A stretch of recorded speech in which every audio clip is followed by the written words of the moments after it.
Welcome back to the channel, everyone.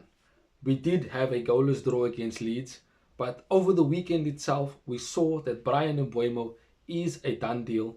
We did see images of him with his family at Carrington yesterday, and of course, today could be the day where we see official photos and an official announcement from Manchester United for the signing of Brian Mbeumo. Now, of course, we will talk about Diego Leon, who made his debut alongside Mateus Cunha against Leeds, and basically just the likes of Rashford, who's confirmed on his way and is in Barcelona already to finalize his loan deal. Jadon Sancho could potentially be on his way to Juventus, the way it seems. But it is what comes next. Who comes in next for Manchester United? And it has to be a striker. Fabrizio Romano, David Ornstein continue to confirm that particular news, and it's either Ollie Watkins, Benjamin Sesko, or a player who I do not want in Nicholas Jackson. But we'll talk about that all in today's video. So let me just focus first on that preseason game against Leeds that we had over the weekend. And for me, Cunha was quite the player that we expected him to be, taking the ball in tight spaces, wanting to, create plays, wanting to take the team forward, dribbling, beating his man. These are things that we know he is capable of doing and showed his quality in that particular first half.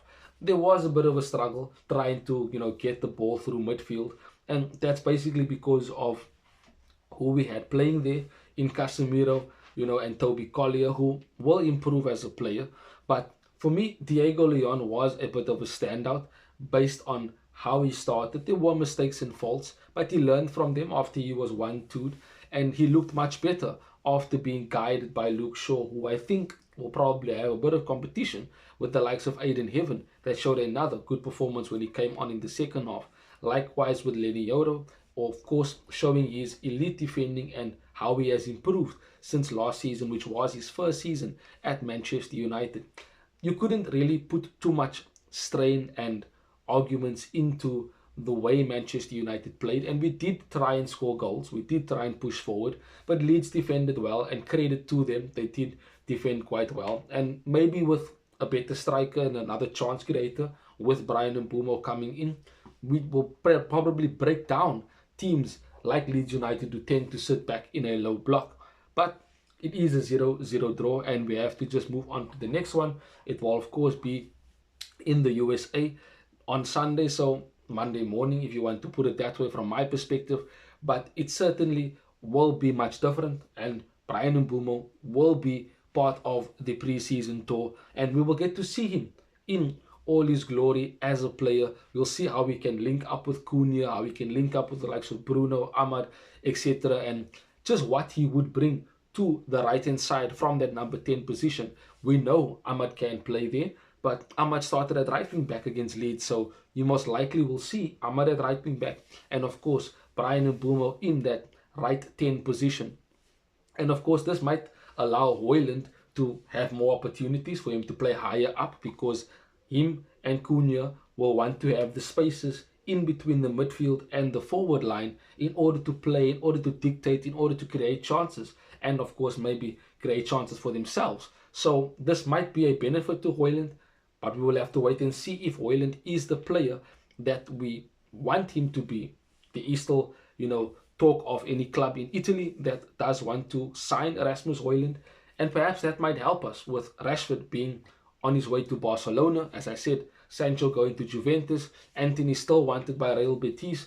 We are going to probably make sales. We are probably going to have the funds necessary to bring in a striker and maybe perhaps a midfielder if we get another sale out of the door. The likes of Benjamin Sesko has been reported to be high up on the list for Manchester United, and of course we know the relationship between him and Christopher Vival, who brought him from RB Salzburg to RB Leipzig. He was the main person involved in that transfer, and of course knows Benjamin Sesko very, very well. So that is an advantage for us in getting in a Benjamin Sesko. It will just come down to the fact that if we can provide the funds in order to sign Benjamin Sesko, because Arsenal were in for him. He was their first and top target, but he became too expensive for them, hence why they pivoted to Gyökeres, who continually wants to say and publicly put out there that he only wants Arsenal Fabrizio Romano confirmed that, even though there was a bit of a report from Portugal saying that we could be hijacking the deal. We have the funds to agree a deal with Sporting, even though Gyökeres only wants Arsenal. I think that is just Sporting trying to get Arsenal to pay the money quicker than usual. That's why they're putting our name in there to cause a bit of panic in the Arsenal camp. So I'm still convinced Gyökeres will go to Arsenal. But again, is Sesko the option because of his price? Or do we go for a cut price player in Ollie Watkins, who's already Premier League proven and we know can and will score goals for Manchester United should he sign for us?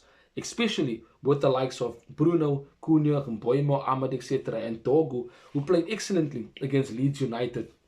I did forget to mention that. But these are players that can create more goals for Ollie Watkins, who does play on the last line of a defense. He will look to run in behind. He will look to link up play by holding up the ball. He will look to create chances for himself. And we know that he's very, very good in the air. We know that he can finish. And it's not to say that Benjamin Sesko will not excel in the Premier League. It's just there is that factor of being unproven and, of course, being proven in the Premier League and the level that you need to be at. So it all comes down to where Manchester United find themselves once we get these sales out of the door. Barcelona are officially going to pay all of Rashford's salary, so that in itself will give Man United and Ineos some breathing room to go and get, a player like Benjamin Sesko, if that is the player that they want to sign over Ollie Watkins, who of course is available. But again, Aston Villa might ask a high price because it is a Premier League to Premier League club transfer. He is English, so of course that tax will be there on as well. So the price could be similar to Benjamin Sesko, maybe not. It all depends on how Aston Villa views him and his value. There is also talk of us getting Emiliano Martinez, their goalkeeper. Again, that could maybe hinder us not going for Ollie Watkins because that is a keeper that we want. On the other hand, we could also be getting Lemens from Royal Antwerp, who is a very high-rated young goalkeeper who could come in as a second choice to compete with Andre Onana, and potentially take over as Manchester United's number one if his performances are credited to that value. But these are all things that can happen before the season starts. We have to wait and see what happens in the particular transfer window as it does unfold. But Bryan Mbeumo is a Manchester United player. That is enough to excite you for the next game on Sunday, Monday morning in my time, when we do play. And that in itself is going to be a good game because the players will be more fitter. Amorim will look to experiment again, and hopefully he probably will start Mbeumo and Cunha in the two number 10 positions behind a Obi or a Hoyland perhaps. I don't think we're getting in a striker before Sunday, but again, anything can happen. Transfers happen quick or they happen slow depending on how things go in negotiations. But let me know in the comment section what you think about Bryan Mbeumo finally being a Manchester United player. Let me know what you think about Benjamin Sesko and Ollie Watkins. Who do you want to Manchester United to sign as the striker? It doesn't have to be the two of them. Give me a different name. Let me know who you think is credible and viable for you to lead the line at Manchester United. And of course, subscribe to the channel. Thank you for those who have watched the video. And of course, till we see each other again soon, Red Devils. Bye-bye. Thanks for watching. If you want more content on Manchester United, like, share and subscribe.